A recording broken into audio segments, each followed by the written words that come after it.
김진의 돌직구쇼에 오신 여러분 반갑습니다. 김진입니다. 저는 오늘도 저희 돌직구쇼 오픈 스튜디오 앞에 나왔습니다. 명태균 씨가 오늘 오전에 검찰에 출석합니다. 검찰에서 여러 가지 혐의를 두고 명태균 씨를 소환한 건데 조사 결과가 좀 궁금해집니다. 잠시 후에 그 장면 생중계로 연결드리겠습니다. 그런가 하면 오늘이 이재명 대표의 1심 선고가 나오기 D-7일 딱 일주일 전입니다. 일주일 뒤 오늘 이 대표에 대한 1심 선고가 선고되는데 과연 민주당 어떤 입장일지 잠시 후에 전해드리겠습니다. 전 비가 오나 눈이 오나 매일 아침 이곳에서 여러분을 기다리겠습니다. 김진의 돌직구쇼 지금 라이브로 시작합니다. 잠깐만요.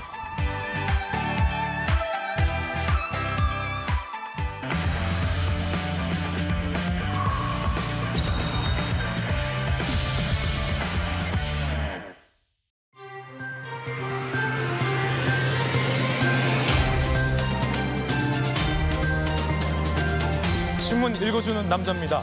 일주일 뒤 꼭 오늘 이재명 대표에 대한 1심 선고가 발표됩니다. D-7일 이 대표 운명의 날이 일주일 앞으로 다가온 겁니다. 일주일 앞두고 민주당 내부에서 이재명 대표를 지키려는 어벤져스의 유튜브 특강까지 나와서 논란입니다. 과연 일주일 뒤 선고가 어떻게 될까? 이러다 혹 유죄라도 나오면 어벤져스는 어떻게 되는 걸까? 잠시 후에 이야기 나눠보겠습니다. 자, 오늘 조간신문 4가지 키워드 준비되어 있습니다. 함께 보시죠. 먼저 첫 번째 키워드입니다. 첫 번째 키워드는 이겁니다. 바로 고개. 한국일보가 오늘 일면에 썼는데 함께 보시죠.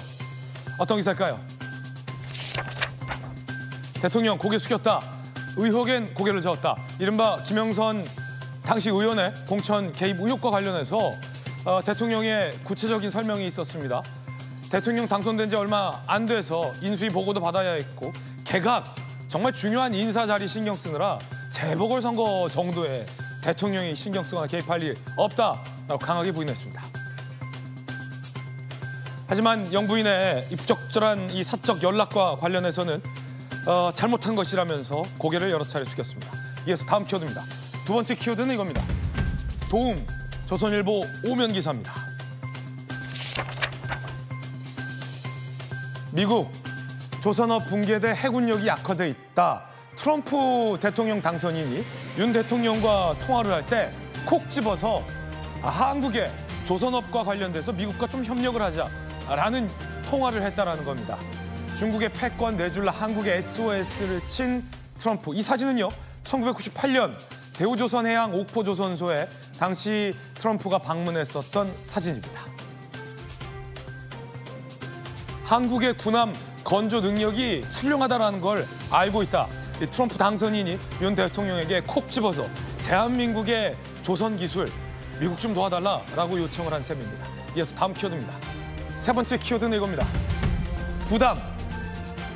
한국경제가 35면에 썼습니다. 구속수사 늘자 교도소 수감자 6만 명 넘었다. 22년 만에 최대. 교정시설 과밀에 이 부담이 늘고 있다는 얘기예요. 작년보다 6,600명 급증을 했고 수용 인원 이미 13,000명을 초과한 상황인데 한 명 들 때마다 연 3천만 원 소요돼서 세금 부담이 크다라는 기사도 실렸습니다. 이어서 다음 키워드입니다. 네 번째 키워드는 이겁니다. 신종, 동아일보 14면입니다. 딸 납치 영상 만들어 협박하는 협박범들 알고 봤더니 딥페이크 기술을 이용한 신종 사기였습니다. 자녀의 얼굴을 합성해서 부모에게 돈을 요구하는 범행이 늘고 있다니 조심하시기 바라겠습니다. 자, 뉴스 속보도 지금 들어와서 전해드리겠습니다. 제주 비양도 해역 어선 침몰에서 2명이 사망했고 12명이 실종된 상황입니다. 승선한 27명 중 15명은 구조했는데 2명이 숨진 것으로 확인됐고요. 아직 실종자도 많기 때문에 구조 작업 기다려봐야 될 것 같습니다. 자, 운반선에 어획물을 옮기다 전복됐고 침몰한 것으로 추정되고 있습니다. 조속한 실종자들의 수색이 요구됩니다. 지금까지 신문 읽어준 남자였습니다.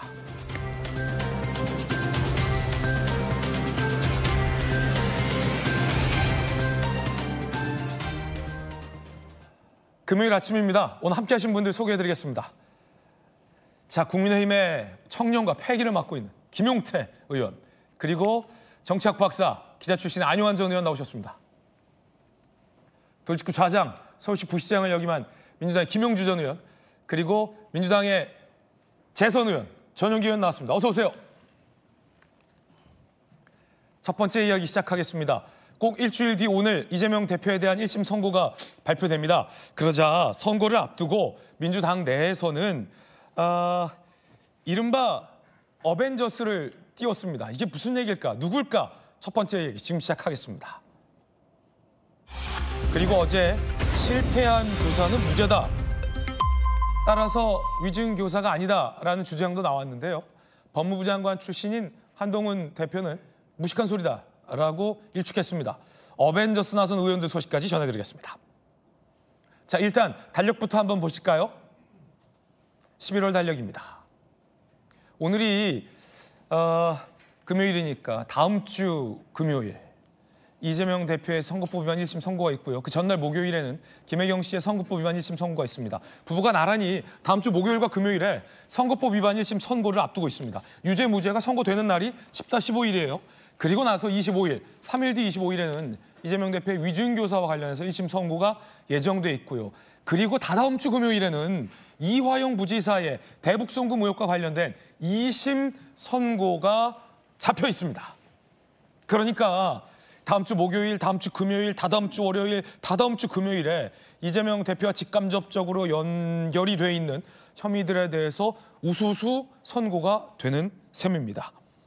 자, 이 같은 운명의 선고를 앞두고 어젯밤 한밤의 여론전, 그젯밤 한밤의 여론전이 민주당에서 나왔는데 실패한 위증교사다라는 얘기입니다. 들어보시죠. 증언을 부탁한 적도 없지만 부탁했다 쳐도 가정법이죠. 부탁했다 쳐도 김 씨가 반대로 증언해 실패한 교사다. 이게 굉장히 좀 아이러니한 말이에요. 실패한 교사. 내가 교사는 했지만 교사의 성과를 못 얻었다라는 것으로 해석이 돼서 논란이 되고 있어요. 위증교사 될 수 없다. 그러니까 법리적으로 한 거예요. 앞에는 증언 부탁한 적도 없다라고 했지만 설사 내가 부탁했다 쳐도 실패한 교사다. 라는 것은 교사를 했다는 얘기인데 법리적으로 처벌받을 수 없다라는 얘기를 강조하고 있는 겁니다. 시신이 없는 살인. 자, 이건 사실 관련 없는 얘기인데 비유한 거고요. 위증 없는 위증교사다. 라고 이재명 대표가 주장을 했습니다.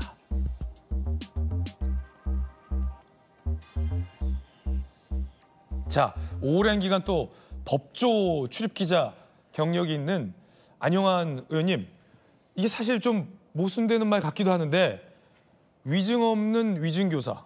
설사 교사했다 쳐도 제대로 위증이 안 됐으니까 교사는 했지만 위증교사죄는 아니다. 뭐 이런 논리인데 이게 법리적으로 맞습니까? 저는 일단 무슨 말인지는 모르겠어요. 네. 일단 뭐 시신 없는 살인이라고 했는데 그럼 살인은 한 거 아닙니까? 시신이 발견 안 됐을 뿐이지. 예. 좀 무슨 이야기인지 모르겠어요. 뭐 이재명 대표는 저렇게 생각하는지 모르겠습니다만은 또 법률 전문가니까 나름대로 이론을 가지고 생각했는지 모르겠습니다만은 어찌 됐든 위증을 했다라고 위증 교사를 받았다라고 김진성 씨가 이야기를 했습니다. 네네. 그리고 그 법정에서의 그 진술 때문에 김진성 씨의 진술 때문에 이재명 그 당시 경기도지사였나요? 그 당시 이재명 대표가 무죄를 받았습니다. 그러면 성공한 위증 교사가 아닌가요? 그런데 그걸 가지고 이제 와서 실패했다고 하니까 전 이해가 되지 않고요. 전 지금 이렇게 곧 판결을 앞두고 아마 지금쯤이면은 이렇게 중대한 범죄가 오랫동안 재판이 지내왔기 때문에 재판부는 이미 마음 정리가 됐을 겁니다.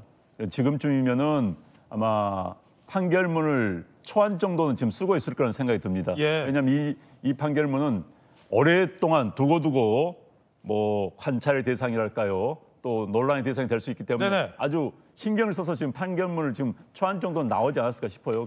그런 상황 속에서 이재명 대표가 마음이 굉장히 급하다는 것을 보여주고 있는 게 아닌가 싶습니다. 사실. 예. 근데 제가 누차 말씀드렸지만 계속 무죄라고 주장해 온 거 아닙니까? 자신 있으면은 재판부의 판단을 기다리겠습니다. 재판부의 현명한 판단을 기대합니다. 이러면 되는 겁니다. 그런데 지금 밤늦게 저렇게 보낸다는 것은 결국은 재판부를 향한 것이라기보다는 지지자들을 위한 여론전. 자, 지지자들 만약에 내가 유죄가 나온다 하더라도 나 이렇게 억울하다. 여러분들 액션을 취해달라라는 뉘앙스로 저는 해석이 됩니다. 그렇군요. 법조 출입 경력이 안용환 전 의원께서 보시기에는 이 대표의 주장은 법리적으로도 맞지 않다라는 비판입니다. 안용환 전 의원님의 의견입니다. 검찰은 이에 대해서 어떻게 반박했을까요? 이번엔 검찰의 반박 함께 보시죠. 이렇게 반박합니다. 김 씨가 일관되게 위증 사실을 인정했다. 실패한 교사라는 이 대표의 말은 사실과 다르다. 안용환 전 의원도 이거 지적했는데, 자, 공범 김 씨 해당 통화 이 대표의 위증 교사 내용 확인 취지의 통화였다. 라면서 검찰은 반박을 했습니다. 실패한 교사도 아니었다는 거예요. 어허, 김용태 의원님. 예. 지금 이 대표의 발언, 주장은 내가 교사를 했을지언정 이건 실패한 교사다. 그렇기 때문에 위증교사 나는 무죄다라는 건데 검찰의 반박은 교사했다고 인정하는 거네. 그런데 그 교사도 성공했다라는 거잖아요. 왜냐하면 김 씨의 증언이 있으니까. 예. 그런 거죠. 어떻게 보십니까? 말씀하셨던 것처럼 그 교사를 했다면 교사를 받았던 김 씨가 혐의를 인정하고 있는 거잖아요. 네네. 이 부분에 대한 설명이 지금 빠져 있는 것 같아서, 그러니까 저는 이재명 대표가 지금 굉장히 뭐 본인 말씀으로는 무죄를 확신한다는 식으로 말씀하고 계시지만 네. 속은 반대신 것 같아요. 굉장히 유죄 나올 가능성이 높다 보니까 어떻게 보면 불안해서 계속 여론전을 하고 계신 것 같아요. 뭔가 한밤중에 글을 쓴다는 것도 좀 그런 SNS 심리가. 그리고 민주당 내에서도 이재명 대표가 유죄를 받을 가능성이 있다라는 것에 동요되기 시작하다 보니까 뭔가 안심시키려고 SNS를 통해서 이러한 본인의 주장을 항변하는 거 아닌가에 대한 생각도 있고요. 최근에 보니까 또 100만여 명 무죄 서명을 또 받는 것들이 있더라고요. 그러니까 결과론적으로 유죄 가능성이 높다 보니까 이러한 여론전들을 지금 실시하고 있는 거 아닌가 개인적으로 좀 생각합니다. 네. 말이 안 된다. 예, 그렇습니다. 여론전 차원이다. 자, 지난번 구속영장 심사 내용 중에서도 위증교사 혐의가 소명된다라는 판사의 적시 내용이 있었죠. 법조계에서는 이 대표의 여러 가지 혐의 중에서 위증교사 유죄 가능성이 높다라는 관측도 나오고 있는 터였습니다. 이 대표의 관심이 지금 위증교사 방어 쪽으로 쏠리고 있는 건데요. 함께 보시죠. 지난해 9월 구속영장 심사 내용 중 위증교사 혐의는 소명되는 것으로 보인다라고 그때 영장을 기각한 판사조차도 위증교사 혐의는 소명이 된다라고 적시했다는 거죠. 검찰은 이미 징역 3년을 구형한 바 있습니다. 위증교사 1심은 11월 25일 다다음 주 월요일에 선고됩니다. 자, 이 대표의 논리는 어떤 걸까요? 전용기 의원님. 네. 내가 위증을 시키진 않았다. 하지만 설사 내가 교사를 했더라도 실패한 교사다. 이게 약간 좀 상충하는 것 아니냐 뭐 이런 지적도 있거든요. 그러니까 두 가지 지점인 것이죠. 일단은 기본적으로 위증교사를 하지 않았다. 왜냐하면 이재명 대표는 지속적으로 주장을 해왔고 변호인 측에서도 이야기했던 것이 위증교사를 하지 않았고 우리는 알고 있는 사실 그대로를 말해줘라라고 했던 것입니다. 그래서 녹취록을 풀로 들어보면 이 부분에 대해서 알고 있는 사실을 사실 그대로 해줘라라고 이야기를 한 겁니다. 이재명 대표가 기본적으로 통화를 할 때 통화 녹취할 것이라는 걸 예상을 못했을까요? 그런데 거기서 위증교사를 했겠습니까? 여러 가지 지금 정적 제거를 위해서 본인들을 모든 수사기관을 통해서 잡으려고 하는데 그 부분을 인지 못하고 위증을 교사했다? 애초에 이거는 말도 안 된다고 저는 생각을 하고 위증을 교사할 이유가 없다. 위증교사 자체의 내용도 없었다라고 지금 저희가 주장을 하고 있는 것이고 이후에 위증교사라고 계속적으로 검찰이 우기니까 위증한 사실도 없고 그 관련된 내용도 없는데 이게 어떻게 위증교사가 될 수 있냐. 설사 했다고 치더라도 위증교사가 없었기 때문에 이것은 법리적으로 맞아떨어지지 않는다라는 말을 하고 있는 겁니다. 뭐 여기서 여론전을 하는 것 아니냐 이런 비판들 굉장히 많이 하는데 여론전을 충분히 할 수 있다고 저는 보기도 하는 게 이미 여론전은 검찰이 시작했습니다. 많은 내용들을 검찰이 있는 족족 다 얘기하고 있어요. 언론 플레이를 계속 한다는 얘기입니다. 아, 족족 얘기합니까? 그렇죠. 왜냐하면 지금 위증교사와 관련된 사건 말고 다른 사건을 전반적으로 봤을 때 검찰이 수사하고 있는 내용들 언론을 통해서 전부 전 국민이 알고 있어요. 어떤 내용으로 싸우고 있고 어떤 주장을 하고 있는데도 다 나오고 있고 심지어 검찰이 코멘트를 하나 더 답니다. 방금 이 건도 봤을 때 이재명 대표가 여론조작을 한다고 해서 SNS에 올리지 않았습니까? 검찰이 거기다 대고 얘기를 바로 해요. 무슨 공무원이 이렇게 언론 플레이를 자주 하는지 모르겠어요. 네. 저렇게 언론 플레이 많이 하는 공무원들은 문제가 100% 생기거든요. 근데 예. 검찰은 자기네들은 취해 법권인지 모르겠는데 본인들이 여론전을 계속하고 있고 언론을 통해서 본인들의 입장을 계속 얘기합니다. 아, 검찰도 공무원이니까. 거기가 법정이 아닌데도 불구하고 네. 지속적으로 얘기합니다. 그런 측면을 봤을 때 여론전은 과연 누가 하고 있는 것인가. 공무원의 직분에 마땅한 일들을 검찰이 하고 있는가를 봐야 되는 것이고 네. 여기서 많은 그 언론들이 검찰 이야기를만 듣고 마치 유죄인 것처럼 지속적으로 얘기를 하니까 우리도 반박할 거리들을 이야기를 해주는 겁니다. 물론 가장 중요한 법리는 여기에서 다루는 것, 그러니까 언론을 통해서 국민들께 말씀드리는 것보다는 법원에서 판사 앞에 얘기하는 것이 훨씬 많겠죠. 그리고 그것이 다 팩트에 근거하시게 한 거겠죠. 그러나 지금 이야기하는 것들은 충분히 그런 측면도 있기 때문에 저희가 할 얘기, 못할 얘기는 다 해야 된다. 국민들께서는 심리적으로 봐주실 부분도 검찰의 이야기에 동의될 수 있는 충분한 측면이 네. 있기 때문에 반대 이야기도 해줘야 된다. 네. 그래서 국민들께서 판단하셔야 된다라는 겁니다. 흥미로운 얘기군요. 여론전 맞다. 네. 검찰도 검찰도 여론전 하지 않냐, 공무원이. 라는 전용기 의원의 반박 의견도 전해드립니다. 실패한 위증교사라는 이 대표의 주장에 그럼 위증을 교사한 건 맞다는 건가? 라는 논란이 정치권에서 일고 있습니다. 법무부 장관 출신이자 검사 출신인 한동훈 대표, 이에 대해서 이렇게 얘기했습니다. 들어보시죠. 위증교사였지만 그게 뭐 판결문 뜯어 읽어보면 판결 결과에서는 크게 영향 없었던 거 아니냐 이런 주장 같은데요. 이거는 죄송한 말씀이지만 무식한 소리입니다. 위증교사가 성공했는지 여부는 위증을 해달라고 부탁한 당사자가 위증을 했냐 여부로 결정되는 겁니다. 이재명 대표가 요구해서 그 요구를 듣고 위증을 했다고 본인 스스로가 인정하고 있죠. 대단히 성공한 위증이다. 그리고 대단히 죄질이 나쁜 위증이다. 국민들께서 이 재판들을 똑똑히 지켜보실 수 있게 해야 합니다. 물론 혐의 자체는 잡스러운 내용이긴 합니다만 그 영향은 대단히 큽니다. 무식한 소리 하고 있다. 무식한 소리 하고 있다는 겁니다.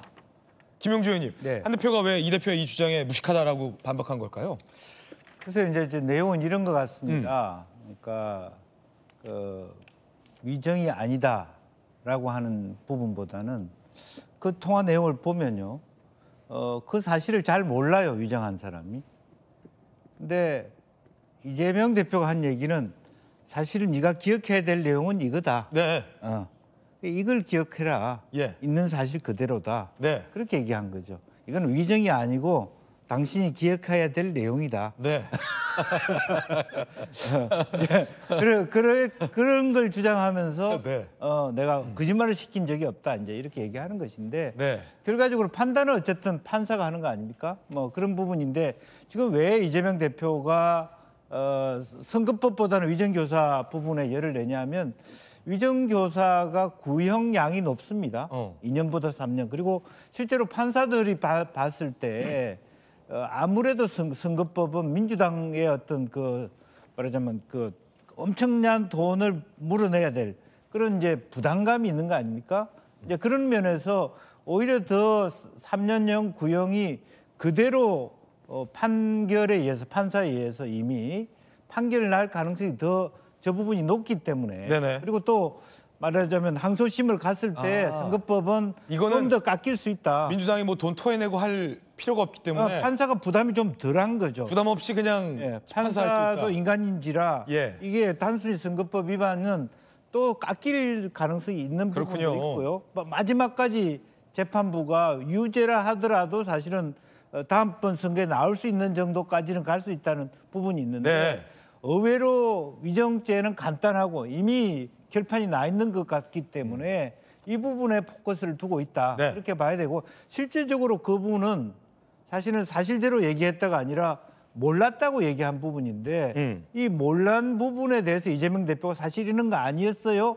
이게 위정에 해당된다라고 하는 부분을 어떻게 볼 거냐. 예. 이게 쟁점인 것이죠. 자, 전용기 의원님, 네. 한 대표가 무식한 소리를 하는데요. 저희는 일단 기본적으로 저 위증교사 한 적이 없다라고 네. 지속적으로 주장하고 있다는 점을 다시 한번 말씀드리겠습니다. 그리고 누가 무식한지는 법원의 판단 결과가 나오면 충분히 나올 거라고 보고요. 네. 한동훈 대표가 오히려 저는 급한 것 같습니다. 왜냐하면 우리가 급해가지고 지금 여론전을 한다라고 말씀을 해주시는데 선고는 기본적으로 공개가 원칙입니다. 어떠한 판결이 나오든 전 국민이 알 수밖에 없어요.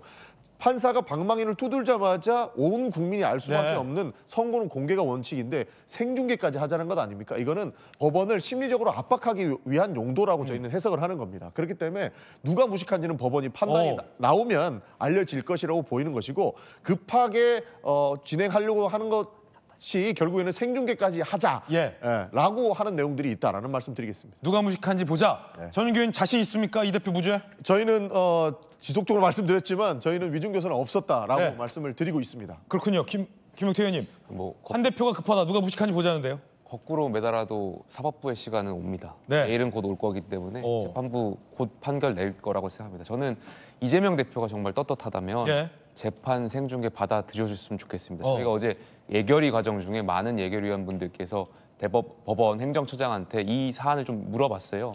그랬더니 결국에는 피의자의 의견이 굉장히 중요하다고 말씀하셨는데 네. 이재명 대표께서 떳떳하시다면 재판 생중계 받아셨으면 좋겠다 말씀드리고 그러니까 싶습니다. 생중계는 그 판사가 어떠한 판결을 내리든 얼굴을 찍어놓겠다 이거거든요. 그러니까 판사를 심리적으로 굉장히 압박할 수 있다는 게 저희 주장입니다. 어차피 그렇게 자신이 있는 선고고 100% 유죄라고 자신한다면서요. 그럼 선고 나오고 나면 100% 알게 되는데 굳이 그 판결하는 판사의 얼굴을 우리가 지켜보고 있어야 된다? 이거는 판사를 심리적으로 압박하지 말라고 하는 저희의 주장인 것이죠. 그걸 왜 생중계합니까? 자신 있으면 선고 끝나고 보면 됩니다. 저희도 반대하는 것은 아니지만 이거를 심리적으로 압박할 필요는 없다. 선고 나오면 100% 나오기 때문에 선고와 중계의 차이를 아셔야 된다. 급하니까 선고를 생중계해야 된다라고 얘기하는 거라고 보는 겁니다. 저는 이제 안녕원 의원님. 생중계 여부는 뭐 크게 네네. 중요하지 않고요. 그럼 네. 재판부가 판단하면 되는 겁니다. 네. 그런데 핵심은 재판부의 판단을 존중을 해야 되는 겁니다. 만에 하나 재판부가 유죄가 나온다면은 민주당이 가만히 있겠습니까? 또 재판부 흔들고 그 판사 신상털기 들어갈 겁니다. 전 그게 두렵습니다. 민주당이 한 특정 개인의 사법 리스크 때문에 대한민국 사법부를 뒤흔든다? 이건 말이 안 되는 겁니다. 대한민국 헌정 질서를 뒤흔드는 거거든요. 만에 하나 1심에 유죄가 나오면은 장담컨대 저희들 보건이 광화문 광장에 민주당 당원들 동원할 겁니다. 민주당 당원들이 이 추운 겨울에 고생할 겁니다. 패딩 입고 나와야 될 겁니다. 네. 전 그게 두렵습니다. 유죄가 났을 때 승복을 해야 되는 겁니다. 그러니까 지금 분위기로는 승복하지 않을 것 같아요. 과거에도 승복하지 않은 케이스가 있었습니다. 제발 민주당에서 유무죄에 상관이 없이 냉정하게 법원의 재판부의 판단을 기다려주기를 전 기대를 합니다. 저희가 똑같은 말씀 드리는데 반대로 생각해 보십시오. 만약에 무죄가 선고됐을 예. 때 생중계했다면 그 무죄를 내린 판사에 대한 신상털기를 오히려 여권에서 하지 않겠습니까? 그런 내용들을 처음부터 막자라는 겁니다. 유무죄를 다투는 것은 법원이 할 일이고 유무죄를 때리는 것은 법원의 본연의 역할이기 때문에 그것을 선고 이후에 100% 공개되는데 왜 생중계까지 동원해서 법원에 있는 직원들과 그 판사의 얼굴을 나중에 유무죄 판단 이후에 새롭게 뭐 신상털이라든지 이런 내용들까지 노출시키자라고 주장하는 거죠. 그래서 오히려 여권에서 자신이 없으니까 그 판사의 얼굴을 찍어 놓으려고 하는 것 아닌가 하는 의심이 들기 때문에 저희는 그 부분에 대해서 법원의 심리적인 압박을 하지 말라는 얘기입니다. 네. 그건 아닌 것 같아요. 여권에서 생중계 법원의 신상털이는 보수 쪽의 전공은 아닙니다. 신상털기는 좌파 진보 쪽의 전공이고요. 예. 전공은 아닐 것 같고 다만 이제 보수 쪽에 저는 굳이 생중계를 주장할 필요는 없다고 봐요. 네. 개인적으로는. 왜냐하면 그건 사실 또 이재명 피고인도 인권은 있습니다. 네. 피고인의 인권도 분명히 있습니다. 그렇기 때문에 굳이 그것 가지고 논란이 재판부가 판단해서 이건 역사적인 판결이기 때문에 중계하자 하는 겁니다. 그건 재판부의 몫이고요. 그런데 이제 그걸 가지고 논란이 되는 건 전 바람직하지 않다고 보고 어찌됐든 재판의 결과에 승복하자. 주기를 바랍니다. 네, 양쪽 다 무죄와 유죄를 서로 자신하고 있는 그런 분위기인데 속마음은 또 모르죠. 자, 실패한 위증교사다라며 이 대표는 주장하고 있습니다. 한 대표는 조금 전 들으셨던 것처럼 무식한 소리다 이렇게 비판했는데요. 이게 과연 실패한 위증교사일지 아닐지 직접 한번 들어보실까요? 주로 내가 타겟이었던 거. 있는 대로 어차피 세월은 다 지났잖아요. 너무 오래됐으면 기억도 사실. 이 사건이 매우 정치적인 거래가 있는, 그러니까 그런 사건이었던 걸로 기억된다. 예. 검찰도 나를 순봐야 되고, 또 시도 그렇고, KBS도 그렇고, 그렇죠. 또 이해관계가 일치되는 나한테 덮어씌우면 도움이 되는 사건이었던 거예요. 예. 그런 얘기들을 좀 기억을 좀 되살려서, 혹시 기회 되면 네네. 내가 저 변론 요지서를 하나 보내드릴게요. 예, 그래. 주장이었으니까 한번 기억도 되살려보시고 아유, 저는 안 가지고 있으니까. 예. 여러분은 실패한 위증교사라고 생각하십니까? 아니라고 생각하십니까? 자, 일주일 뒤면 이재명 대표가 공직선거법 위반 의혹에 대한 1심 선고도 내려집니다. 그런데 민주당 내에서 이 1심 선고를 앞두고 7명을 내세워서 본인들을 어벤져스라고 하면서 이 대표는 억울하다, 이 대표는 무죄다라는 것을 주장하고 나섰습니다. 여론전으로 읽히는데요. 함께 보시죠. 자, 포스터까지 나왔어요. 이재명을 지키는 7인의 어벤져스 사법정의특별위원회 전현희 의원이 위원장을 맡았고 김기표, 이태영, 이건태, 김동아, 이성윤 등등 7명 멤버가 전면에 나섰어요. 이재명 대표 얼굴이 가장 큰 포스터에 실려 있고요. 유튜버 초청 간담회까지 열었습니다. 자, 이 자칭 어벤져스라는 분들은 어떤 걸 강론하고 있을까? 들어보시죠. 민주당 이재명 대표를 지키는 7인의 어벤져스, 오늘 민주당 사법정의위원회의 위원님들과 함께합니다. 저희 여기 함께하신 우리 어벤져스 위원님들께서는 모두가 이재명 대표의 재판을 함께하거나 그 내용에 대해서 많은 공부를 하신 법률가 출신 의원님들이십니다. 검토해본 결과 모두 무죄임을 확신한다, 이렇게 저희들은 생각을 합니다. 이재명 대표께서 정말 그렇게 억울하게도 말도 안 되는 그런 지금 탄압을 받고 있습니다. 자, 7인의 어벤져스까지 띄웠습니다. 이 대표는 공직선거법을 위반한 사실이 없다라고 부인하고 있는데, 이를테면 고 김문기 씨를 모른다라고 여러 차례 발언했던 선거 기간 중에 그런 내용들, 그리고 지난 정부의 이 국토부에서 직무유기로 이른바 고소할 것이라는 사실상 협박을 받았다라는 취지의 이 같은 발언들이 사실과 다르다라는 것으로 검찰이 기소를 했고 재판에 넘겨진 그런 상황입니다. 어벤져스. 자, 김용주 의원님. 네. 7명의 어벤져스를 보면 대단한 뭐랄까 친명 중에 친명 의원들이 포진을 해 있어요. 뭐 네. 예를 들어 전현희, 이건태, 뭐 김동아, 이성윤 네. 이런 분들이 당내에서도 친명 의원들의 어떤 전면에 서 있는 분들 아니겠습니까? 네, 그렇습니다. 뭐 이건태 의원도 어쨌든 당 대표의 그 1급 뭐 포상을 받을 정도로 그렇고요. 김동완 의원도 사실은 그 서대문 청년 특구에 네. 서대문에서 대학 안 나온 사람으로 공천 받아서 국회의원 된 사람 아닙니까? 예. 이제 그런 면에서 보면 사실은 이것은 이미 대장동 변호사 중에 한 명이었죠. 7인의 어벤져스를 만들기 위해서 공천하지 않았느냐. 나중에 여권에서 저런 공격이 가능하다고 보여집니다. 그러니까 실제로 보면 이건 뭐 이미 무죄라고 전제하에서 이렇게 어벤져스를 얘기하는 것인데요. 사법정의특별위원회 이렇게 굉장히 저는 한편으로는 뭐 정의의 사도처럼 보이고 이 정치적 진영 간의 충돌에서는 의미 있는 어떤 방패 역할을 하겠습니다만은 내부적으로 보면 이것이 결과가 좋을 것이냐라고 네. 하는 부분에서 굉장히 리스키하다. 저는 그렇게 보여지고 있습니다. 자, 그런가 하면 민주당에서는 어벤져스까지 지금 띄워놨고 운명의 시간은 앞서 이제 김용태 의원이 얘기했던 것처럼 거꾸로 매달아놔도 사법부의 시계는 똑깍똑깍 가고 있는 상황입니다. 그 가운데 검찰이 이재명 대표가 김용 부원장의 재판에 관여했다라는 정황을 증거를 확보해서 추가로 제출을 했는데 김용 부원장 재판에 이 대표가 관여했다? 이 어떤 내용일까요?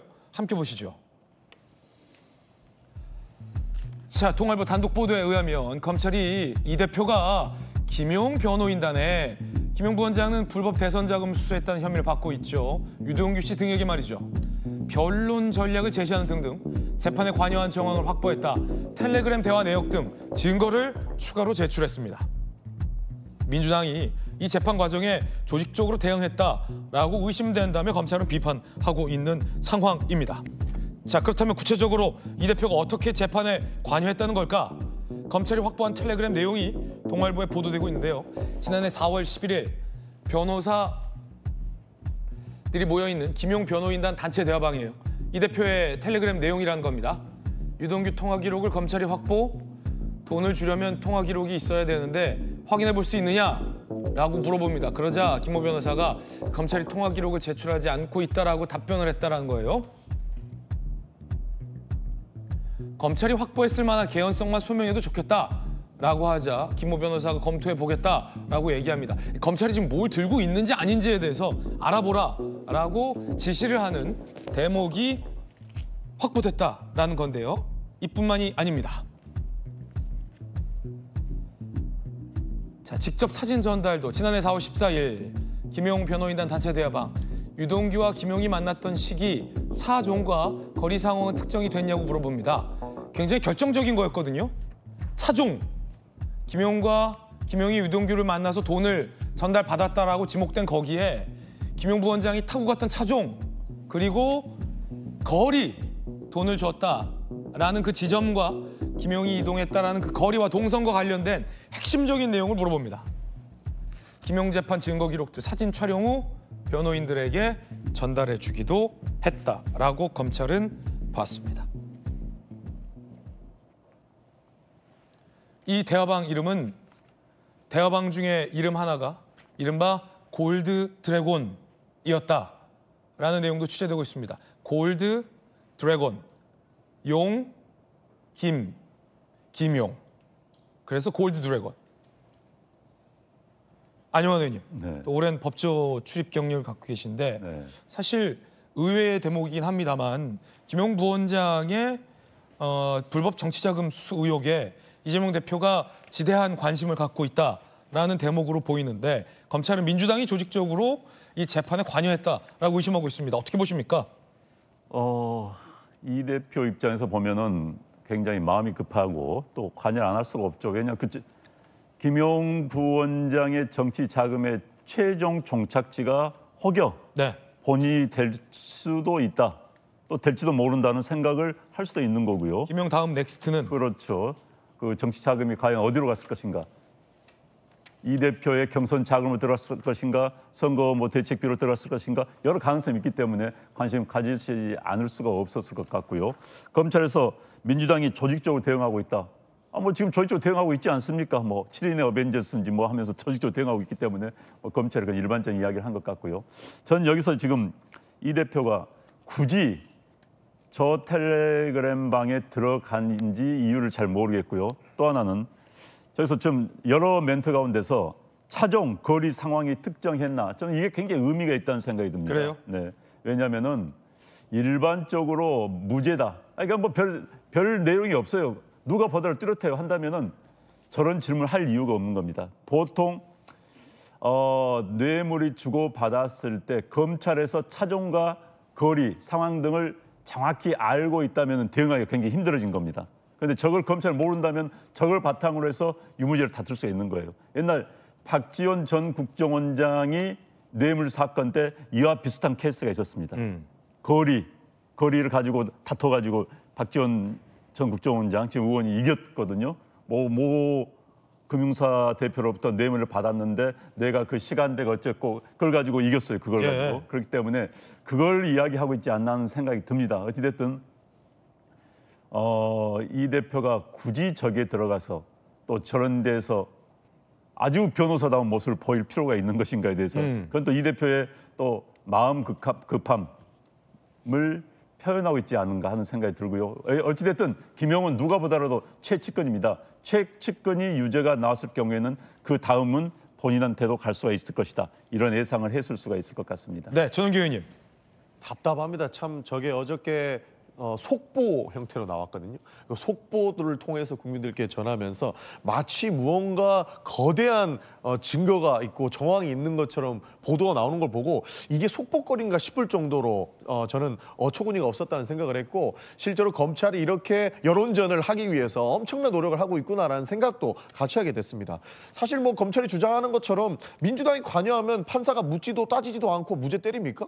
그런 거 아니지 않습니까? 증거가 우선주의입니다. 증거가 있고 정말로 명확한 그런 정황들과 맞아떨어지는 모든 것이 나왔을 때 유무죄의 판단을 법원에서 하는 건데 민주당이 조직적으로 관여했다라고 하면서 그냥 공격하고 있다고 저는 볼 수밖에 없는 거예요. 그런 상황에서 저는 참으로 어처구니가 없었다는 말씀을 드리는 거고, 지금 검찰이 가지고 있는 내용들은 원래 기소하는 단계에서 변호인들에게 정확하게 줘야 됩니다. 이런 증거가 있어서 이 사람은 유죄가 확실하니까 기소하는 겁니다라고 알려줘야 되는데 민주당에서 지속적으로 비판하는 것들은 저희한테는 왜 증거를 제대로 제출하지 않고 새로운 증거를 법정에서 꺼내는 방식으로 재판을 운영하느냐에 대한 비판과 그런 주장들을 계속적으로 해왔다라는 겁니다.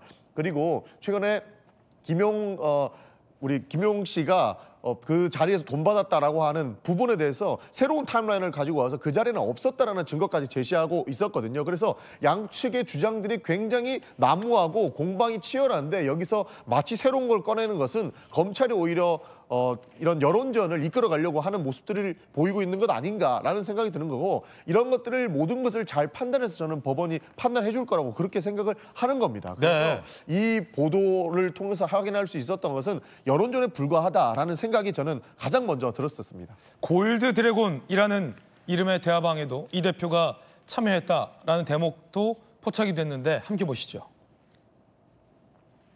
골드 드래곤 힘내라고 전해주세요. 당시 김용 접견을 앞두고 임모 변호사에게 이재명 대표가 힘내라는 대화를 전하기도 했습니다.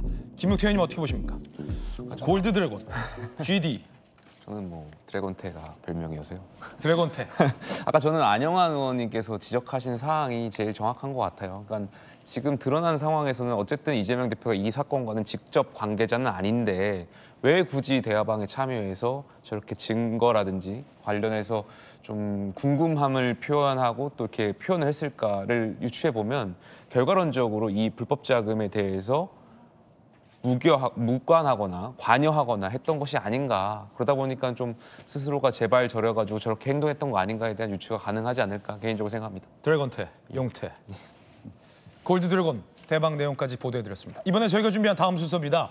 뜨거운 소식 두 가지 엄선했습니다. 첫 번째 주인공부터 만나보시죠. 자, 트럼프 대통령과 멜라니아 여사인데요. 자, 미국 대선과 관련돼서 트럼프가 차기 내각을 꾸릴 건데 머스크가 굉장히 중요한 자리에 오를 수도 있다라는 분석도 나오고요. 머스크와 내각을 논의하고 있다라는 보도도 외신 보도를 통해 나오고 있습니다.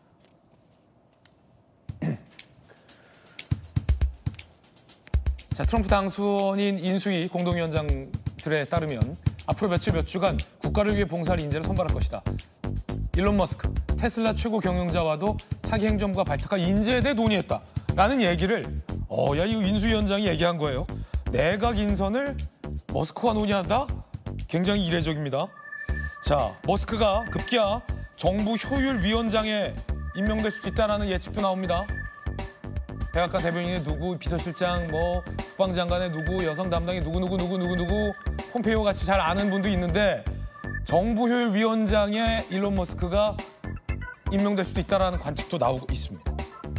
김용주 의원님, 우리 같았으면은 정경유착이다라며 뭐 야권의 어떤 집중적인 비판도 제기될 것 같은 대목인데 미국은 역시 달라요.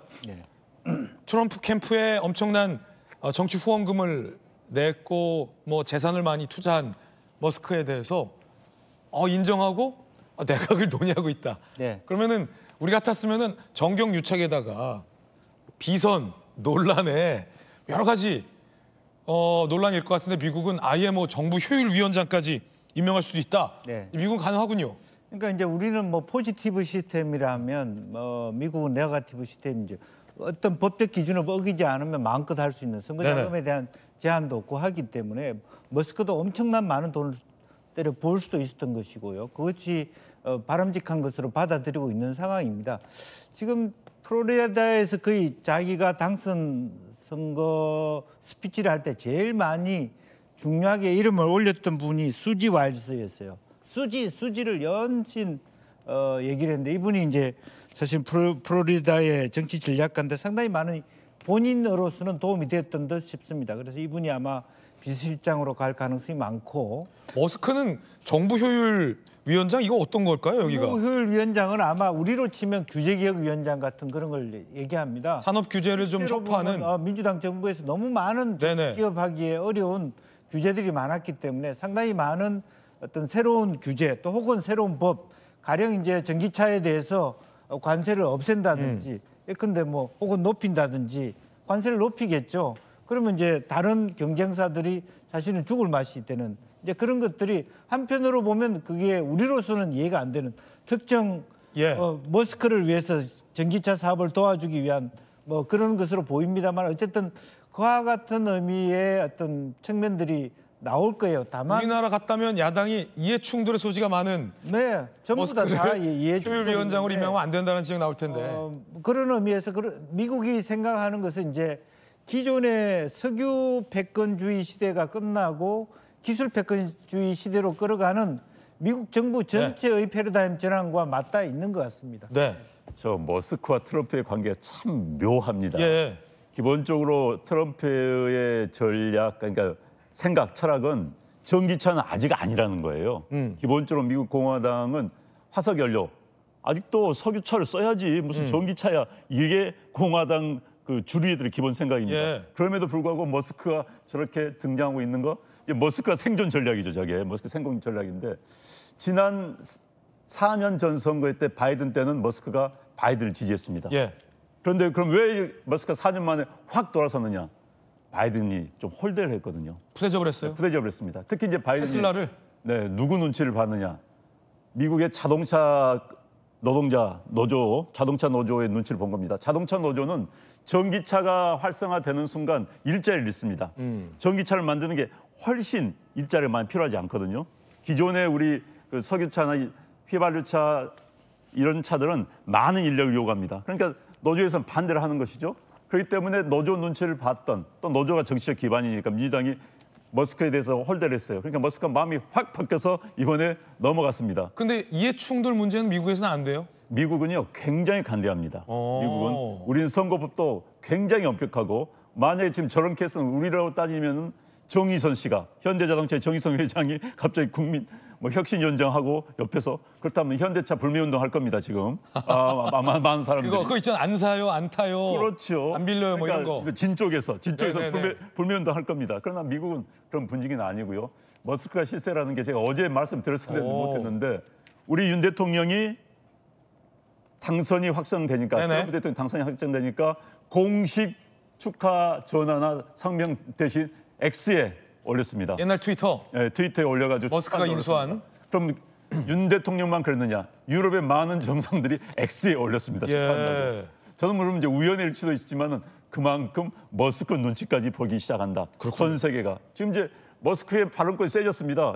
옆에 지금 어제 공개된 트럼프의 손녀딸이 올린 가족 사진을 보니까 가족이 아닌 사람 가운데서는 유일하게 머스크가 자기 어린 아들을 두고 사진이 포함되어 있어요. 가족 사진도 같이 찍어요 이제? 가족 사진이 포함되어 있습니다. 그 사진이 지금 나올지 모르겠습니다. 그걸 보면서 야 대단하다. 가족들 모임에 자기 아들을 어린 아들을 들고 끼어들어 사진 찍을 정도니까 앞으로 영향력이 굉장하고 그렇기 때문에 인선에도 개입을 한다. 이제 그리고 정부혁신위원회는 지금 민주당은 기본적으로 큰 정부입니다. 좌파 정부 큰 정부고 우파 정부는 작은 정부이기 때문에 작은 정부를 지향한다는 측면에서 그걸 하겠다 이런 것 같습니다. 실세가 됐다. 미국은 관대하다. 흥미로운 지점 같습니다. 그런가 하면 멜라니아 여사에 대한 관심도 높아지고 있는데 트럼프 후보 남편의 지지 연설했던 대목 그리고 당선 연설 뒤에 멜라니아와 트럼프의 반응도 준비되어 있습니다. 들어보시죠. For generations, this town has produced America's most fearless leaders. New York City and America needs their magic back. Envision a wonderful America where the seats of security. 자, 말씀드리는 순간 명태균 씨가 검찰에 등장했어요. 들어보시죠. 시끄러워. 조용해. 조용해. 너도 반말하지 마. 조용해. 준비하신 입장 있으면 먼저 말씀 부탁드리겠습니다. 국민 여러분께 저의 경솔한 언행으로 제가 민망하고 부끄럽고 죄송합니다. 검찰 조사에 성실히 임하겠습니다. 윤석열 대통령과 마지막 연락하신 게 언제입니까? 그거는 제가 나중에 조사 다 받고 나와서 또 제 입장을 말씀드리는 게 맞을 것 같습니다. 김건희 여사는 좀 어떻게 알게 되셨는지 말씀 부탁드립니다. 네, 아까 말씀드린 것처럼 방금 말씀드린 것처럼 제가 조사 다 받고 이 내용은 아마 검찰 조사에서 아마 질문하지 않겠습니까?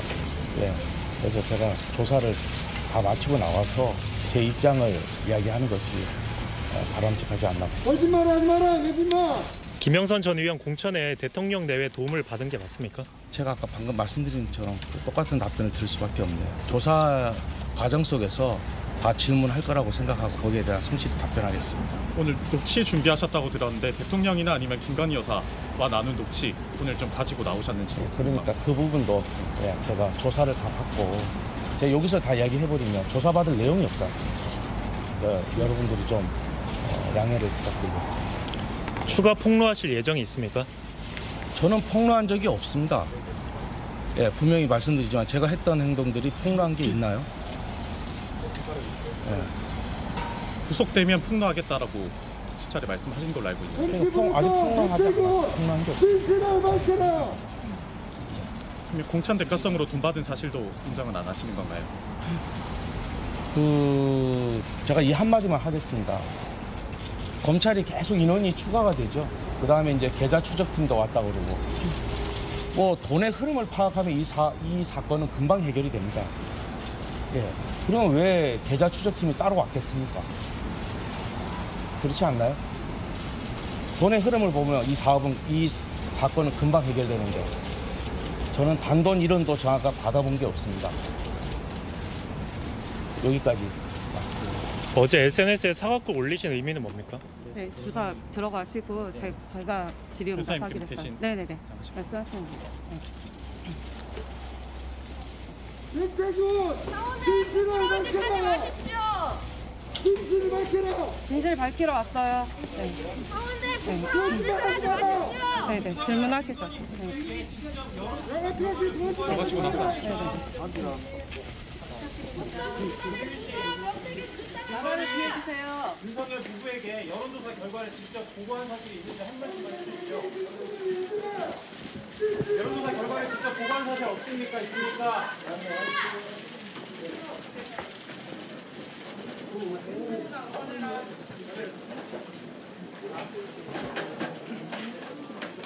자, 잠시만 앞에 주시면 자, 명태균 씨가 지금 검찰청사에 들어갔고 변호인이 대신해서 질문을 받기로 했습니다. 변호인의 주장도 한번 들어보겠습니다. 명태균 씨 측 변호인인데요. 돈을 한 푼도 받은 적이 없다라고 김영선 전 의원과의 이른바 금전거래 의혹에 대해서 부인을 했습니다. 저도 국민입니다. 네, 말씀하시죠. 선생님, 아까 똑같은 질문 드렸는데요. 네네. 오늘 이제 중요한 녹취 자료를 좀 준비하셨다고 들었는데 네. 대통령이나 김건희 여사와의 음성이 담긴 그 녹취 자료가 오늘 검찰에 제출될 예정인지 말씀. 제출될 예정 없고요. 일부 언론들이 바라는 폭로는 폭로할 것도 없고 영원히 없을 거니까 기대하시지 말아주시기 바랍니다. 네. 추가 폭로 예정이 있습니까? 없다니까요. 네. 폭로를 하신 적도 없고 지금 제2의 윤지호인 강혜경이 본인의 범죄 혐의를 벗기 위해서 숨쉬는 것 빼고 전부 거짓말을 해서 지금 이 많은 언론인들을 고생시키고 있는 사건입니다. 네. 공천 대가성이라든지 네. 이와 관련된 모든 혐의 모두 부인하시는 겁니까? 당연하죠. 네, 강혜경 씨가 이미 선관위 조사 때 본인 진술로 밝혀놓은 것들이 있습니다. 제2의 윤지호 강혜경이 왜 변호인 입회도 못하게 하고 혼자 들어갔을지 생각해 보시면 답이 나옵니다. 네. 어제 SNS에 사과글 올리셨는데 그 의미는 뭐라고 보면 되겠습니까? 본인이 폭로한 건 아니지만 제3자들이 녹음을 해서 어쨌든 이유 여하를 불문하고 바깥으로 여러 정치인들에 대한 어떤 평판이나 본인이 생각하는 바가 공개가 됨으로 인해서 어떤 대통령님 부부나 그리고 예를 들면 윤상현 의원님이나 이런 분들에 대해서 누를 끼치게 된 부분에 대해서 깊이 사과를 드리는 말씀으로 알고 있습니다. 네. 지금 여러 의혹 중 하나가 이제 창원 제2국가선단 선정 과정에 명 씨가 개입을 했다라는 부분도 나오는데 이 부분에 대해서는 좀 어떻게 그 부분에 변론하실 대해서 계획인가요? 결론은 제가 오늘 못 하고요. 조력을 할 텐데 처음부터 끝까지 일관되게 말씀하시는 건 본인이 정책 아이디어를 지역구 국회의원인 김영선 의원에게 아주 수시로 말씀을 드렸고 그리고 그것을 관철시키기 위해서 여러 자료 조사를 해서 실제로 문건으로 만들어서 김영선 의원님께 드리기도 했다는 얘기고요. 이거는 아주 건강하고 건전한 주권자인 국민으로서 당연히 지역을 사랑하는 마음에 정책 아이디어 제안하는 건 장려할 일입니다. 네. 명태균 씨는 강혜경 씨가 모든 걸 주도했다고 생각하시나요? 주도한 게 아니고요. 강혜경 씨가 미래한국연구소 통장 계좌, 본인 계좌 2개, 그리고 김영선 전 의원의 정치자금 계좌를 전부 들고 수시로 입출금을 하고 현금을 빼고 갖고 왔다 갔다 하고 모든 돈 관리를 강혜경 씨가 했습니다. 그래서 생각하는 게 아니라 아까도 명태균 씨가 말했지만 자금 추적하면 이 사건은 더 나아가 조사할 이유도 없는 사건입니다. 네. 사실 변호사로 이제 선임되신 지 얼마 안 된 걸로 알고 있는데 모든 녹취 자료를 검토하시기에는 시간이 부족했을 것 같거든요. 네. 대통령 육성까지 나온 상황에서 좀 이 모든 혐의를 부인한다는 게 조금 이해가 안 될 수도 있을 것 같은데.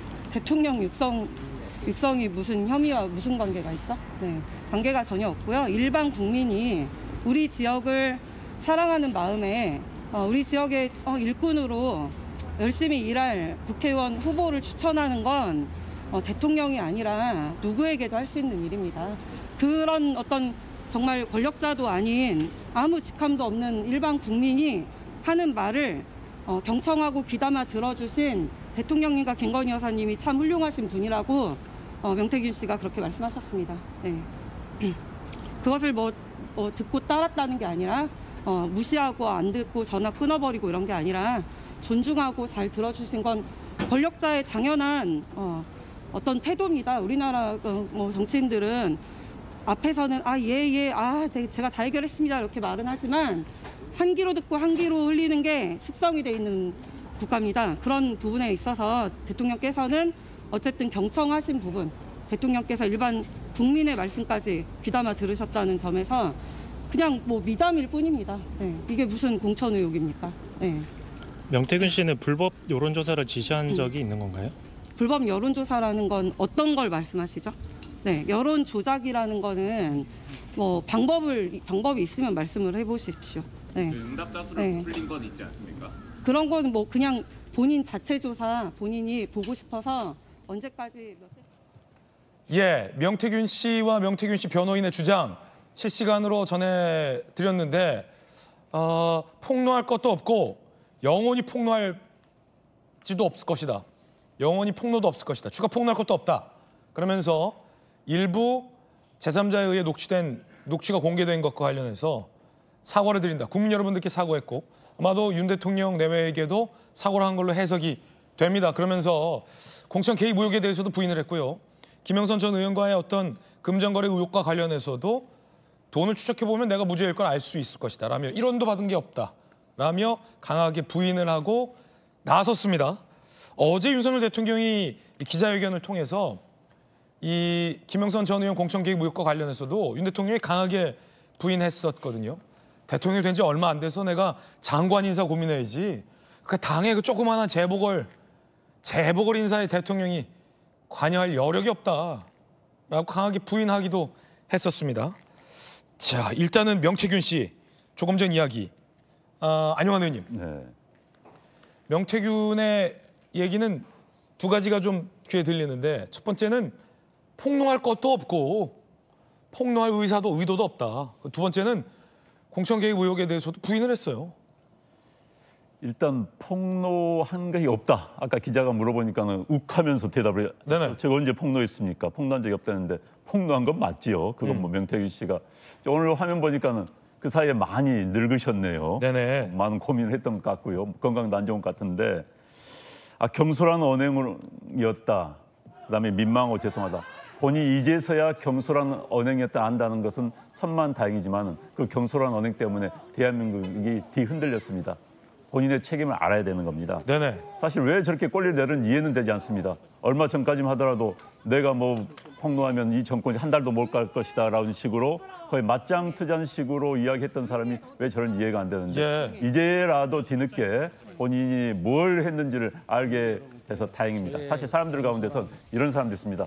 본인이 뭘 하고 있는지도 모르는 사람도 있어요. 내가 뭘 하고 있는지 나의 언행과 나의 행동이 나중에 어떤 여파를 가져올 것인지를 모르고 행동하는 사람들 많이 있습니다. 그런데 제가 명태균 씨를 보면서 그런 생각을 많이 했었는데 뒤늦게라도 그걸 깨달았던 다행이고요.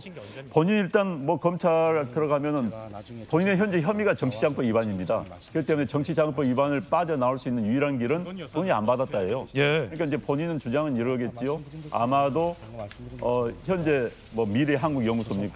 그리 돈이 다 들어갔고 계좌 추적만 하면은 그 돈의 흐름 다 알 수 있는 것이다. 나한테 이론 한 푼도 안 들었는데 내가 무슨 피해를 졌느냐라고 주장을 할 것 같습니다. 그렇기 때문에 단 이론도 받은 적이 없다 이렇게 이야기할 것 같고요. 어찌됐든 상당히 명태균 씨의 얼굴을 보는 순간 많은 국민들이 참 민망할 것 같습니다. 본인도 저렇게 민망하다는 이야기하고 죄송하다는 이야기했는데 검찰 이게 수사는 뭐 복잡한 수사는 아닙니다.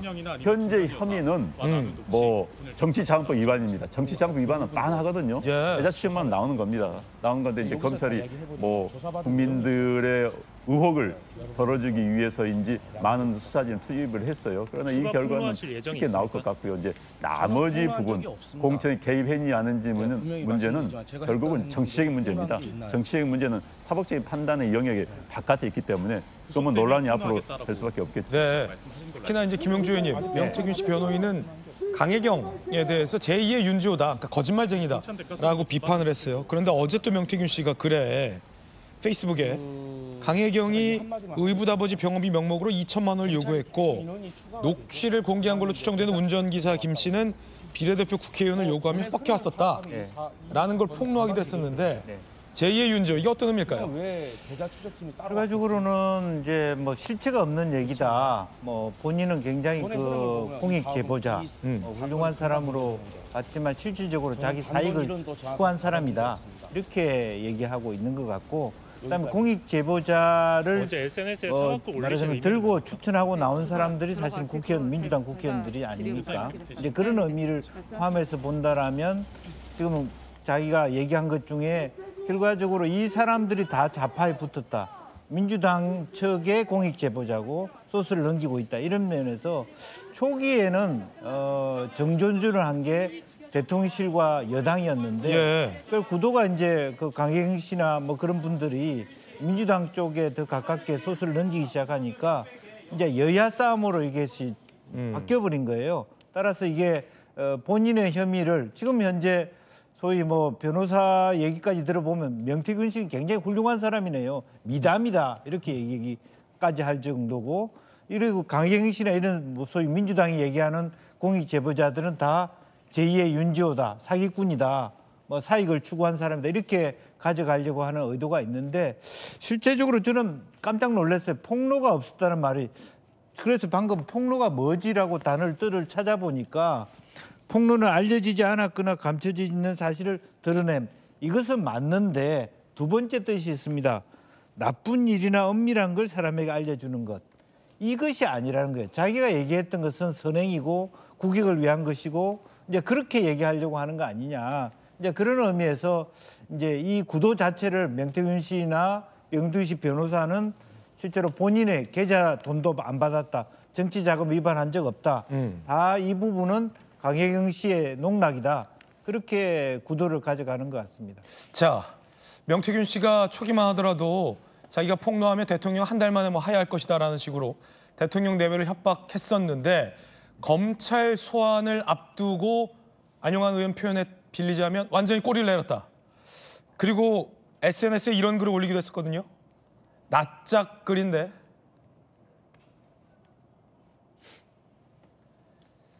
자, 그리고 저희 채널A 기자에게 기자회견 못 볼 것 같다, 대통령 기자회견 못 볼 것 같다, 사람이 낯짝이 있어야지 하며 대통령이 굉장히 죄송하다라는 말을 해요. 기자회견 열린 시각 병원에서 수액 맞았다 못 봤으니 어떤 말도 못한다. 낯짝이 있어야지 라며 우리 기자에게 얘기를 합니다. 야, 이 김우태 의원님. 네. 조사를 앞두고 폭풍 SNS를 올리기도 하는데 함께 보시죠. 이런 대목이에요. 공개된 녹취 내용으로 마음에 상처 입으신 분께 진심으로 사죄. 어떻게 거짓 진술하겠냐. 나는 돈을 받지도 보지는 못했다. 당당하고 대통령 내외를 뭐 협박하는 듯한 모습은 온데간데 없고 낯짝이 없다라고 태세 전환했습니다. 조금 전에 들으셨는데 뭐 어떻게 분석하십니까? 그러니까 이번뿐만이 아니라 명태균 씨의 입장과 심경이 계속 들쑥날쑥해서 네네. 국민들 입장에서 굉장히 당황스러워하실 것 같아요. 그 지난번에 휴대폰 관련해서도 뭐 아버지 산소에 묻었다, 뭐 불태워버리겠다라는 뉘앙스의 말씀하시지 않았습니까? 예. 결과론적으로 또 언론을 상대로 국민을 상대로 계속 장난치신 것처럼 느껴졌던 거잖아요. 네네. 말도 바뀌고 심정도 바뀌고. 저는 명태균 씨가 이번 검찰 조사를 통해서 명명백백하게 국민들한테 좀 궁금한 점을 좀 검찰의 수사기관에 말씀드려야 된다고 생각하고 있고요. 조금 전에 기자회견을 보면서 조금 당황스러웠던 것이 전 저분이 공직자인 줄 알았어요. 뭐 선고하다 뭐 이런 표현들 아니 저는 좀 당황스러운 게 예. 아니 보통 저런 건 공직자들이 공적 마인드를 가지고 하는 건데 저분은 그냥 어떻게 보면 여론조사를 해서 도움을 주셨다라고 제가 알고 있는데 어떻게 저 지경까지 돼서 저 지경 표현을 하시는지 좀 당황스럽고요. 저는 또 궁금한 것이 결국에는 이제 명태균 씨의 의혹과 관련해서 꼬리에 꼬리 물고 가면 어떻게 처음 대통령 부부를 소개받게 됐는지 당시에 당대표였던 이준석 의원을 어떻게 소개받게 됐는지가 좀 궁금을 해요. 왜냐하면 저도 정치권에 있다 보니까 사람을 굉장히 많이 만나잖아요. 근데 누가 보증을 해주는 게 굉장히 중요한 것 같아요. 그러니까 결국엔 대통령 부부나 당시 이준석 당대표나 누군가한테 이 명태균 씨를 개런티를 했겠죠. 그분이 누군지도 궁금하고요. 왜 이분들이 명태균 씨하고 이렇게 가깝게 됐는지도 전 좀 궁금함이 있습니다. 예, 사실 여권 내에서는 이렇게 보고 있지 않습니까? 어제 윤 대통령이 기자회견했던 것처럼 김영선 전 의원 공천 개입이나 이런 것은 실체가 없는 주장인데 명태균 씨가 정치자금법 위반으로 처벌받을 위기에 처하자 마치 대통령 내외와의 어떤 사적 관계가 깊은 것처럼 그래서 은밀한 공천의 영향력을 자기가 행사했던 것처럼 대통령 내외를 협박해서 이른바 자기에게 다가오는 검찰 수사를 피해보고자 했지만 대통령이 기자회견을 하면서 그런 것은 없다라는 전면 부인이 나왔고 정치자금법 위반과 관련된 검찰의 수사가 속도를 내자 이른바 명태균 씨가 상황 판단을 달리했다. 이래서 안 되겠다. 그래서 야 이거 장난치지 말고 이제는 로키로 가야겠다라고 현실 인식을 한 거 아니냐. 여권 내부에서는 또 이렇게 해석을 하던데 김용태 의원님 맞습니까? 글쎄요, 뭐 명태균 씨 관련해가지고 워낙 많은 이야기들과 또 많은 뭐 워낙 믿기 어려운 일들이 계속 주장하고 있기 때문에 제가 이 자리에서 뭐라고 말씀드리는 건 좀 어려울 것 같습니다. 야당에서는 어떻게 보고 있는지 궁금합니다. 전영기 의원님 방금 기자회견 아니죠. 방금 명태균 씨 주장 어떻게 들으셨습니까? 명태균 씨는 지금 검찰에 구속될지 말지 그 기로에 서 있는 것 아니에요. 네네. 심리적으로 굉장히 힘든 상황이기 때문에 아무래도 저렇게 저자세를 나오는 것 아닌가 싶기는 합니다.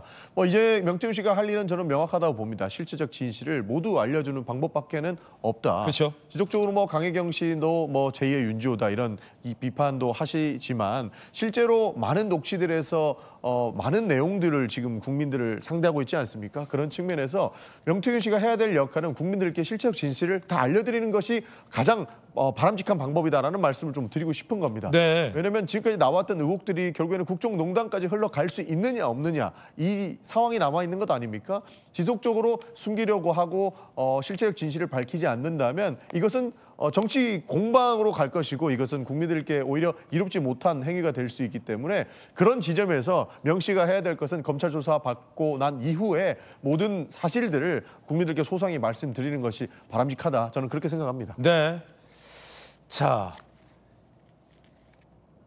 공천 개입 의혹과 관련해서 정치권에서 가장 의혹들이 제기됐었는데 정작 명태균 씨는 그런 거 없다라고 부인하고 있는 겁니다. 그리고 더 폭로할 것도 없다. 명태균 씨 주장이 사실인지 여부도 좀 따져봐야 되는데 만약에 명태균 말대로라면 별것도 없는 것 같고 안용환 의원 말씀하신 것처럼 이 나라와 대통령실을 이렇게 뒤흔들었다. 라는 건데 이게 뭐 현행법상 죄는 없지만 이 죄질도 상당히 나빠요. 그렇습니다. 이제 그런 면에서 창원지검은 머리 아프게 생겼습니다. 그리고 다른 한편으로 비판해야 될 것은 만약 이렇게 된다면 역으로 어제 대통령께서 말씀하신 부분이 수사의 가이드라인을 제시한 거냐. 나는 관여하지 않았다. 실제로 그게 보궐선거에 누가 공관위원장인지도 몰랐다. 이런 부분을 어떻게 판단해야 될 것이냐 하는 것들이 남은 과제라고 볼 수 있고요. 네. 실제적으로 뭐 그런 부분에 있어서 뭐 결과적으로 김영선 의원이 말하자면 발언해야 될 목도 상당히 많이 남아 있는 거 아닌가 그렇게 보여집니다. 네, 자, 이 의혹과 관련해서 윤 대통령도 어제 기자회견을 열고 부인했습니다. 들어보시죠. 무슨 공천에 관한 얘기한 기억은 없습니다만은 했다면은 당에 그냥 이미 정해진 얘기 아마 그 시기에는 거의 정해졌을 것이고 누구를 꼭 공천 줘라라고 그렇게 사실 얘기할 수도 있죠. 인수위 시절에 당선인 시절에는 그 뭐 공천 문제 가지고 뭐 할 정도로 저도 정말 시간적 여유도 없었습니다. 저는 명태균 씨한테 무슨 여론조사를 해달라는 얘기를 한 적은 없습니다. 제가 여론조사를 조작할 이유도 없고.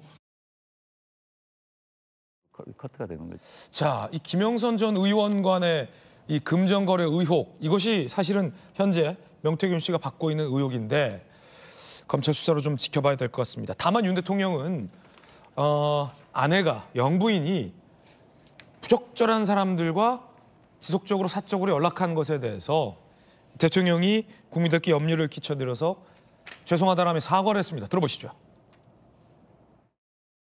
모든 것이 제 불찰이고 제 부덕의 소치입니다. 국민 여러분께 먼저 죄송하다는 말씀, 진심 어린 사과의 말씀부터 드리고 그리고 이 국정브리핑을 진행하겠습니다.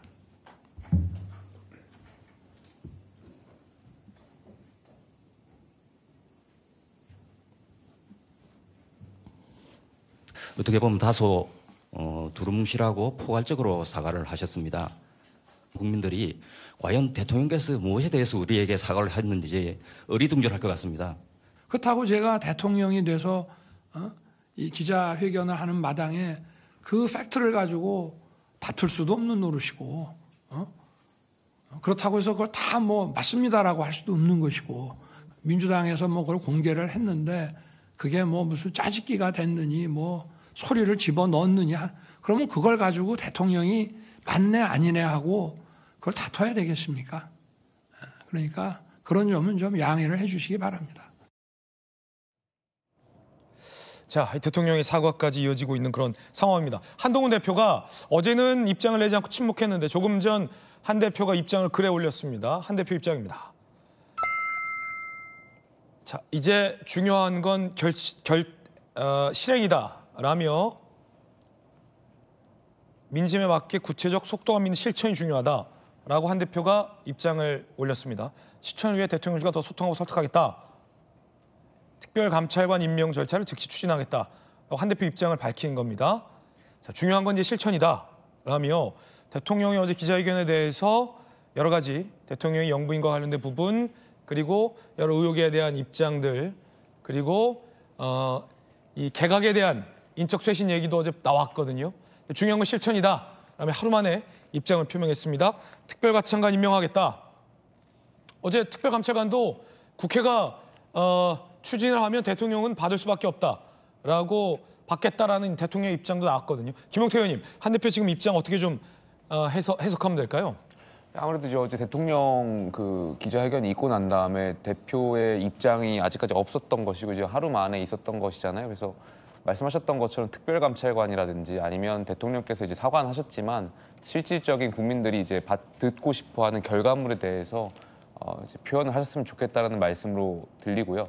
저는 어제 대통령실 그 기자회견을 좀 뒤늦게 접했었는데 물론 이제 대통령께서 국민들께 사과하는 것, 뭐 많은 결단과 고민이 있을 거라고 생각했습니다. 그래서 굉장히 높게 평가하고요. 다만 한 가지 아쉬웠던 점은 내용에 대해서를 말씀드리는 것이 아니라 아까 조금 전에도 영상에서 대통령께서 이제 대통령이 돼서 기자회견을 하는 마당 이런 표현을 하셨잖아요. 그러니까 말 그대로 대통령의 권위를 가지고 국민들과 기자회견하는 자리인데 뭐 솔직하게 말씀하시는 건 좋은데 좀 어제 기자회견 내용 중에 너무 소탈하게 말씀하시는 게 주변에서 이제 대통령으로서의 어떤 권위나 이런 거에 대해 아쉬워했던 분들이 좀 많아요. 그래서 다음번에 혹 기자회견 하실 일이 있다면 조금 더 정제되고 조금 더 품격 있게 권위 있게 좀 기자회견 해주셨으면 좋겠습니다. 네. 자, 야당에서는 어떻게 평가합니까? 전용기 의원님. 기본적으로 대통령의 기자회견은 저희는 거짓말투성이었다라고 보고 있는 것이고요. 여기에 대한 비판은 지속적으로 해왔습니다. 뭐 이재명 대표를 비롯해서 박찬대 원내대표도 기자회견이 맹탕이었고 사과를 했는데 무슨 내용에 대해서 사과를 했는지 말씀 못하시는 부분에 대해서는 참으로 뭐 유감스럽다는 말씀을 드렸고 아까 소탈하고 내가 대통령이 대해서 이런 마당에 무슨 이야기를 하냐 하는데 대통령께서 국민들께 말 못하실 이야기가 무엇이 있겠습니까? 저는 더 소탈하게 말씀 주셔야 된다라고 말씀을 드리고 싶고 이 측면에서 한동훈 대표가 다시 특감반을 가지고 나왔는데요. 대통령실이 한동훈 대표를 더 싫어할 것 같습니다. 왜냐하면 굉장히 눈치 없는 행동이거든요. 지금 대통령께서 굉장히 좀 부담스러운 상황에 직면했는데 한동훈 대표가 본인이 빠지는 걸 참지 못하고 특감반 다시 합시다라고 치고 나오는 거고 본인이 이슈를 주도하려고 하는 모습을 보이기 때문에 아마 눈치 없는 행동으로 대통령실의 눈살을 찌푸리지 않을까 하는 걱정도 있습니다. 저희가 말씀을 누차드리지만 특감반은 한동훈 대표가 본인이 튀기 위해서 대통령실에 제안을 했던 것이고 저희는 생각도 안 하고 있는데 본인들끼리 싸우고 있는 내용이거든요. 그런 차원에서 저희는 특감이 먼저지 한동훈 대표가 얘기하는 특별감찰관은 지금 논쟁할 거리는 아니다라는 말씀 거듭 드리겠습니다. 네, 여야 입장까지 전해드렸습니다. 자, 관련된 뉴스 속보와 또 명태균 씨의 의혹, 검찰 출두, 윤 대통령의 기자회견 내용까지 전해드렸습니다. 앞서 뜨거운 소식 함께하고 있었습니다. 미국 대선과 이 멜라니아 여사의 존재감에 대한 주목도 전해드리고 있었는데요.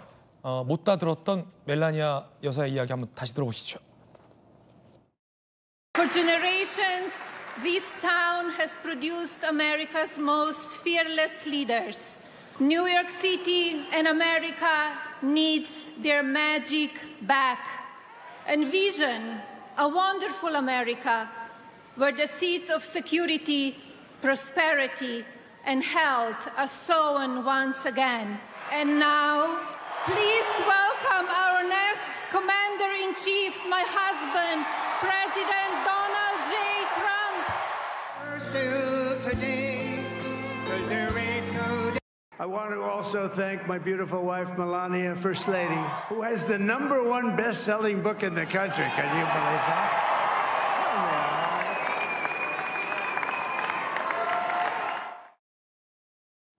지금은 사이가 좋은 듯한데 트럼프 대통령이 재선에서 떨어지고 나서 불화설, 이혼설까지 미국 현지에서 돌기도 했었습니다. 여러 가지 영상들도 그때 논란이 됐었는데 그 장면 함께 보시죠.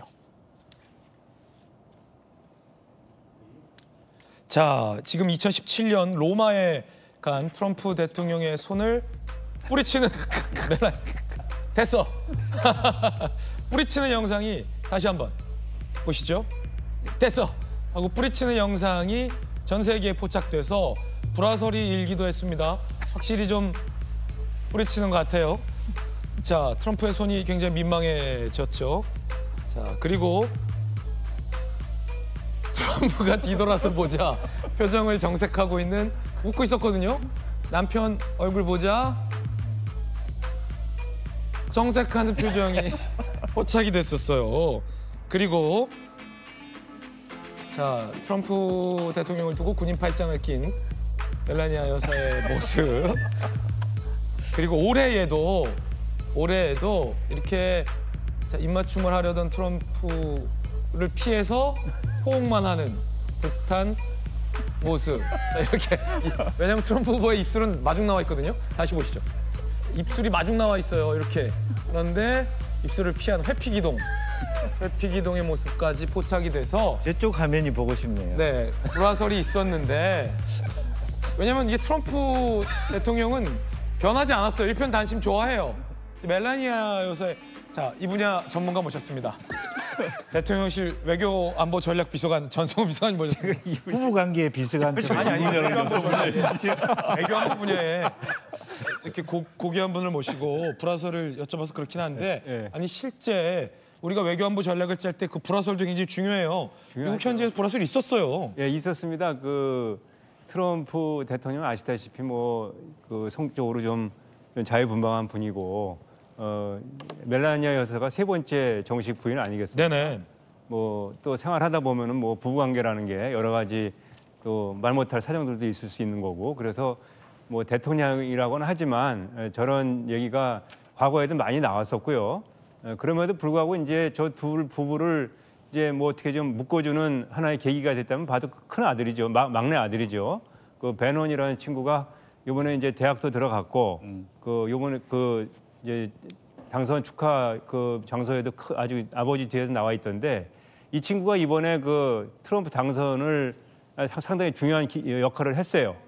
그 젊은 친구이기 때문에 젊은 친구들이 자주 들어가는 이런 그 팟 사이트, 그 유튜브 사이트를 아버지에게 추천을 해가지고 트럼프가 그 사이트를 공략을 해서 이번 선거에서 좀 결정적인 이유 중에 하나였던 남성들, 특히 젊은 남성들이 많이 되고 트럼프 지지로 참석하는 돌아서는데 크게 기여를 해서 그런 여러 가지 뭐 가족사에 좀 어두운 면도 있겠지만 이런 긍정적인 면들로 해가지고 앞으로 4년은 뭐 무난하게 지나가지 않을까 그렇게 생각이 됩니다. 그리고 어쨌든 대선에 성공을 했으니까 그렇습니다. 다시 이제 좀 불화도 좀 뭔가 봉합이 될 수 있는 그렇죠? 단단한 계기가 됐다. 그런데 남편의 어떤 이 음담 패설 논란으로 정치적인 위기일 때 멜라니아 여사가 이 연설을 함으로써 남편의 어떤 위기를 극복하는 데 많은 도움을 줬다라는 평가도 과거에 나왔었습니다. 그 연설 들어보시죠. I support the women and they need to be heard. We need to support them. And, also men, not just women. Do you think men in the news that have been accused of sexual assault and sexual harassment have been treated unfairly? We need to have a really hard evidence that, that if you're accused of something, show the evidence. 자, 트럼프가 당선이 되면서 우크라이나 러시아 전쟁도 금방 종전될 것이다라는 관측도 실제 많은 외교 전문가들 사이에서 나오고 있습니다. 그 가운데 젤렌스키 대통령이 북한군에서 사상자가 나왔다라는 걸 공개했습니다. 들어보시죠. 11 тисяч частина з цих військ вже брала участь в бойових діях і проти українських військових. Так, є вже втрати. 자, 그리고 그 가운데 북한군의 막사로 추정되는 영상까지 공개가 됐는데 함께 보시겠습니다. 자, 칠러 성형 텔레그램에 이 내부 공간에 TV와 총기류, 전투복이 보관된 42초짜리 영상을 공개하면서 이 북한군의 막사를 촬영한 것이다라는 주장이 나왔습니다. 자세히 보면 플라스틱 병이 러시아산 식용유인데, 네, 이렇게요. 그 TV에서도 러시아 방송 프로그램이 방영되는 등 촬영 장소가 러시아로 또 추정이 되고 있어요. 분명한 것은 이렇게요. 주장은 이렇습니다. 북한에서 온 친구들이 따뜻한 곳에 있다라는 주장도 나오고 있어서 북한군을 홀대한다라는 일각의 주장을 반박하기 위한 목적으로 촬영을 했고 공개가 된 걸로 보입니다. 그런데 냉혹한 현실은 전성훈 비서관님, 젤렌스키 대통령이 밝혔던 것처럼 우크라이나 군과 교전이 있었고 많은 북한군이 죽었다는 거예요. 네, 그렇습니다. 오늘 그 로이터 통신 보도는 첫 교전이 10월 4일 날 있었다고 해요. 확정이 됐군요. 예, 그래서 이제 그 후에 이제 여러 차례 이제 많은 보도가 있었는데 이번에 그 젤렌스키 대통령이 저 회의가 그 유럽 정치 공동체 정상 회의거든요. 네. 저 자리에서 공개적으로 이제 확실하게 얘기를 했기 때문에 교전이 있었고 사상자는 이제 발생했는데 아직 우리가 얼마인지는 모르겠지만 그 사상자가 발생한 건 분명하고 전쟁이 진행되면서 종전되기 전까지는 북한군 사상자는 더 나올 것으로 우리가 예상을 하고 있습니다. 전쟁에는 당연히 전사자도 사상자도 나오기 마련인데 이게 북한군 사상자가 단순히 그 차원이 아니라 전 비서관님, 우리 국방부 장관도 전망했잖아요. 우려했잖아요. 많은 국민들이 걱정하고 있는 게 그냥 저기에 남해 전쟁에 끌려가서 김정은이 벌어들일 외화와 혹시 러시아가 줄까 기술 이전에 기대해서 총알바지로서 소모되는 것 아니냐.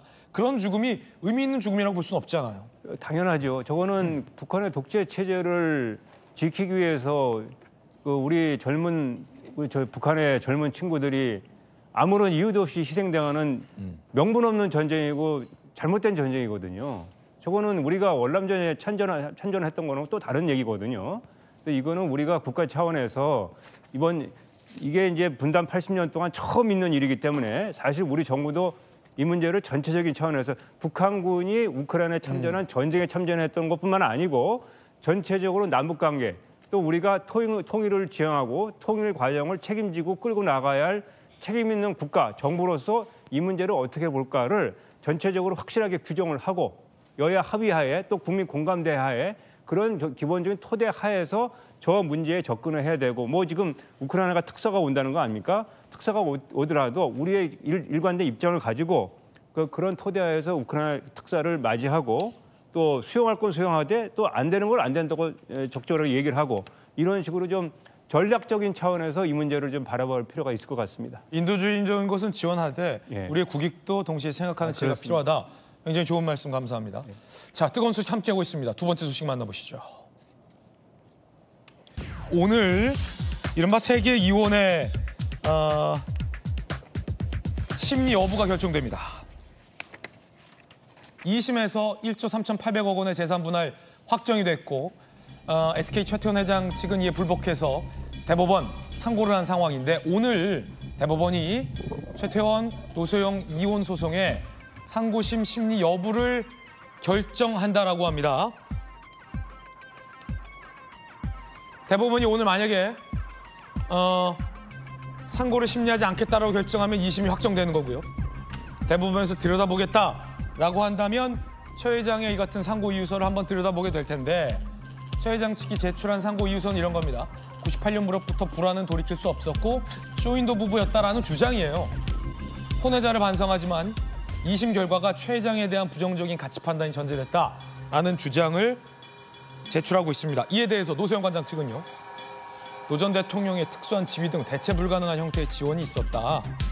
노 관장의 희생과 기여를 정당하게 평가받아야 한다라고 반박하고 있는 그런 상황입니다. 김웅주 의원님, 네. 오늘 이제 대법이 만약에 심리를 계속할지 말지 결정할 텐데 심리할 필요 없다. 2심 확정이 맞다라고 한다면 그냥 2심이 확정되는 거잖아요. 그렇습니다. 이제 아주 1심과 1심 사이의 갭이 엄청나게 컸기 때문에 굉장히 혼란스러웠던 부분이 있고 다만 그럼에도 불구하고 2심의 내용 자체가 어쨌든 우리나라의 전통적인 어떤 유교 질서와 가정이라고 하는 측면을 더 중시 여겼기 때문에 실제로 2심을 확정적으로 평가할 가능성도 꽤 높다. 저는 그렇게 생각이 들고요.